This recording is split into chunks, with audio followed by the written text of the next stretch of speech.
Good morning. My name is Christina Zegler, and I'm presenting my problem of practice. The title is Strength in Sisterhood, a multiple case study describing the intrapersonal and interpersonal experiences of adolescent Christian women in a holistic wellness program. My defense committee is made up of Dr. Ann Steckedy, Dr. Marquita Foster, and Dr. Kevin Scott. So what's our problem? There are 41% of high school-age female adolescents suffering from mental health struggles at increased levels of severity. This number has doubled in the past decade based on the CDC's most recent reporting in 2023. This doubling of health struggles, married with a lack of comprehensive wellness instruction and awareness for Christian young women in both school and at their church home, can have lasting impacts on their well-being. This is mental emotional effects, unplanned pregnancies, and acceptance of various forms of abuse within romantic relationships. The literature guiding this study is split into three parts. So I wanted to focus first on religion's influence on young women, and then move to the mental emotional health factors influencing adolescent women. So that's those physical, mental, emotional, and then the adolescent women's health education.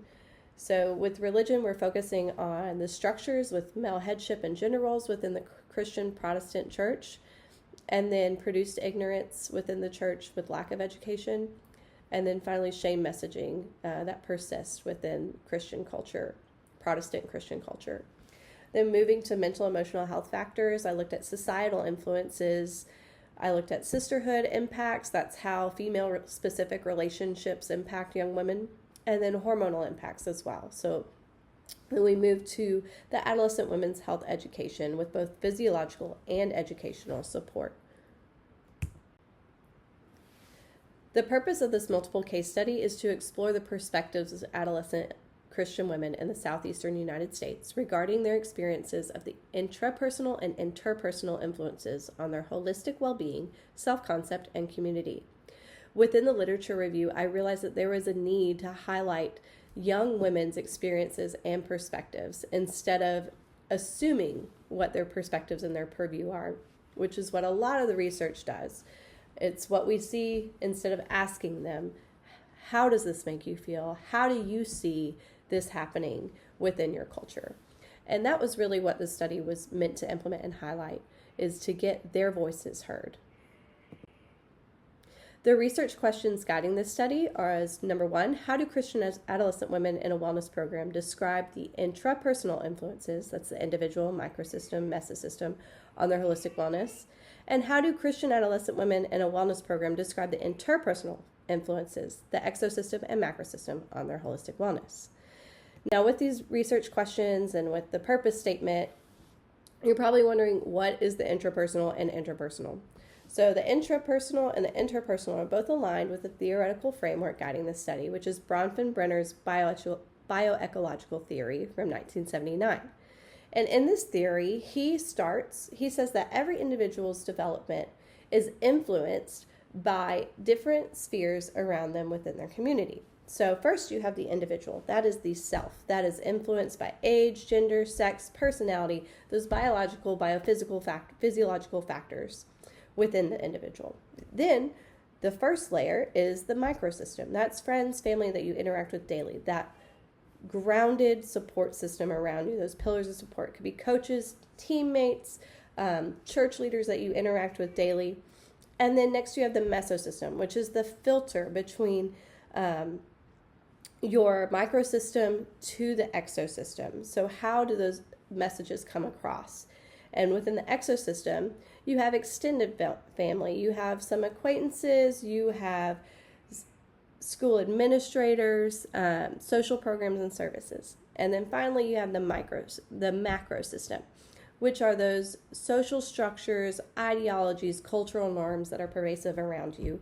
And that mesosystem, again, is the filter for both the macro and exosystem to the individual. And then this little circle on the bottom left is the chronosystem, which are key events that happen to the individual or happen with the individual that greatly impacts their life. And this can happen at multiple levels. So you can have key life events like 9/11 would be the macro system. You can also have things like puberty, motherhood that happen within the individual. You can have a big move across the country or moving schools in middle school or high school that impact the individual. So this Chronos system is not its own unit of analysis. It is within the responses. It's seen throughout every level of the theoretical framework. The methodology used in this study is a qualitative multiple case study conducted at 2 sites. Site 1 is a conservative Christian private school in the southeastern United States, and Site 2 is a non-denominational Protestant Christian church within the same community as Site 1. We recruited young women from a holistic wellness program that was conducted at each site, and they must have completed the program within 1 year of the data collection time frame. The protocols included a focus group interview at each site, individual semi-structured interviews, which ended in the final protocol, which is a journal prompt that was a reflective activity that the girls could type or write or draw their final reflections on the questions. Any member checking was done virtually with the young women, and all of this data collection was completed within a 2-week time period. I conducted iterative cycles of analysis, which began with just going through the transcriptions, which were generated by Assembly AI, and then doing memoing, going back with member checking if there were any questions or anything was unclear, categorizing the data, and then finally forming my assertions and seeing which themes emerged from the girls' interviews. All this led to the interpretations and the findings and recommendations. Our participants in the study are split up with 3 at Site 1, which are Bailey, Betty, and Bridget, and then 2 at Site 2, which are Allie and Annie. Their ages are all within the same time frame, except for Annie, who is our one outlier of a junior at 18. They all grew up in churches, and all except for Allie had some sort of years in Christian education. However, I suspect that the years within Christian church would allow for their worldviews and perspectives to be similar. So we wanted them to be similar participants and be a typical case study and to have like similarities there. They all participated in the wellness program within 1 year of data collection as well. Our findings were split up into categories, codes, and themes. Our categories are based on Bronfenbrenner's theoretical framework. So we have the 5 layers there with the individual, microsystem, mesosystem, exosystem, and macrosystem. And then those moved into our codes, which fed our themes. And these themes we will go into in the following slides. So for theme 1, there was an individual influence on holistic wellness. The young Christian women in each site reported individual faith's impact on individual self-concept as a critical factor for the holistic wellness, and that their individual faith was a stabilizing force against negative self-talk and comparison. We saw that when they were faced with bullying and faced with negative self-talk or their own negative image, they used faith and scripture to combat the bullies, the negative self-image, whatever negative thought they had about themselves. They were able to use their faith as an anchor and pull themselves back and have positive mental and emotional health outcomes. And this is supported by literature listed to the right that shows that adolescents that are actively religious have better mental and emotional health outcomes. And with that, Moniz and Johannes reveal how the mind and spirit connect with the body to have positive physical health outcomes as well. With theme 2, we have the microsystem's influence on holistic wellness. The women reported that family and friends were their first line of defense for maintaining their mental and spiritual wellness. They cited their moms and female friends as a key source of support for their total wellness. And this included being reminded of who they are, their genetics as being a reminder of how loved and how they're deeply connected and deeply rooted to others. This included moms being an example for physical wellness and physical health and community, and interacting with other women and seeing the importance of those friendships, and having friends support and defend you when those negative and those hard times come. We also saw the negative of how having friends that are in their own dark times can impact their own mental and emotional health, and the importance of having a foundational microsystem around you. And this is also supported in literature, specifically mother-daughter and female-specific relationships, that we found there are significant positive influences to be had, and that at the same time, those negative friendships can also surmount negative impacts on the young women. Theme 3 is the mesosystem's influence on their holistic wellness. They reported cultural expectations as a main stressor for their mental wellness, and this is due to cultural expectations supported by immediate community caused additional mental and emotional stress. So this mesosystem, again, is that filter. And what the young women were experiencing were the cultural expectations of society, that they needed to go out and they needed to make sure they have a master's degree, and they need to make sure they have a great professional career. And some of the parents supported that, but then at the same time, they're being told they need to marry young by their immediate community, or they need to make sure that they are mothers first and foremost. And they feel like there's a conflict there and there's a battle there, and they don't understand how they can possibly do it all. And it causes a lot of emotional and mental labor and stress for them, which was also found supported in our literature. Theme 4 is macrosystems influence on holistic wellness. So they described areas of social engagement as sources of negative influences on holistic wellness. This included social media. This included acquaintances or just people in the schools spouting off nonsense to them that negatively impacted their mental and emotional health and made them question their physical health as well. And this is supported by literature that shows the impacts of social media. 4 out of the 6 young women talked about the negative impacts of social media. 2 reported neutral impacts. They do use social media, but they said it didn't really impact them positively or negative. However, none of the girls talked about a net positive influence from social media specifically.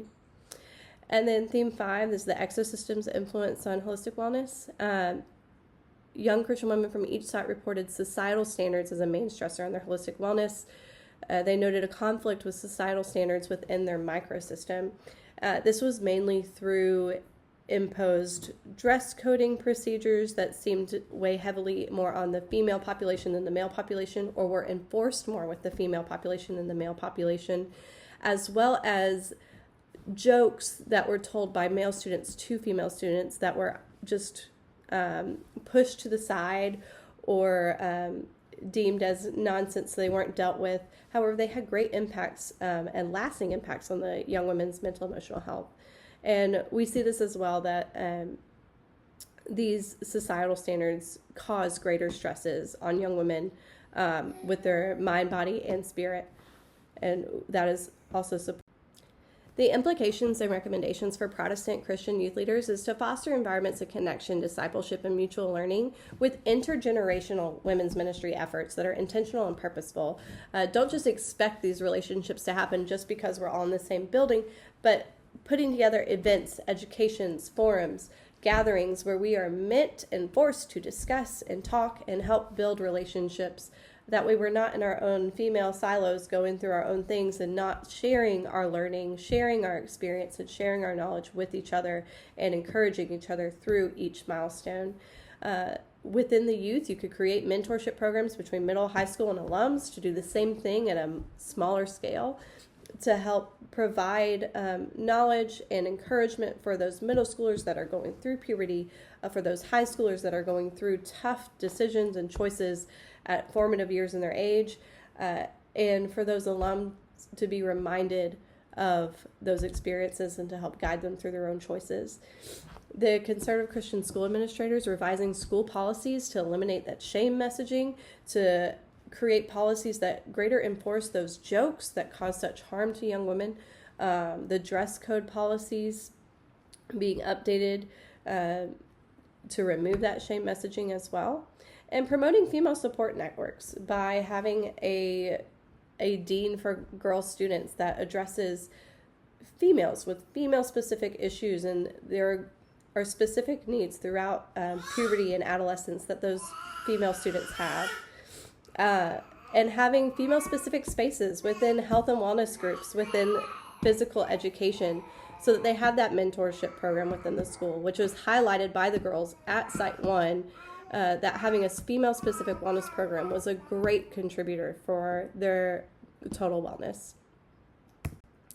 The distribution of this research is hopefully going to be going through AERA conference with a special interest group of religion education, the CESA Symposium in 2026, which is the accreditation organization for the Christian school in the study, and then the Gospel Coalition Conference in 2026, which is the conference that the church in the study attends regularly.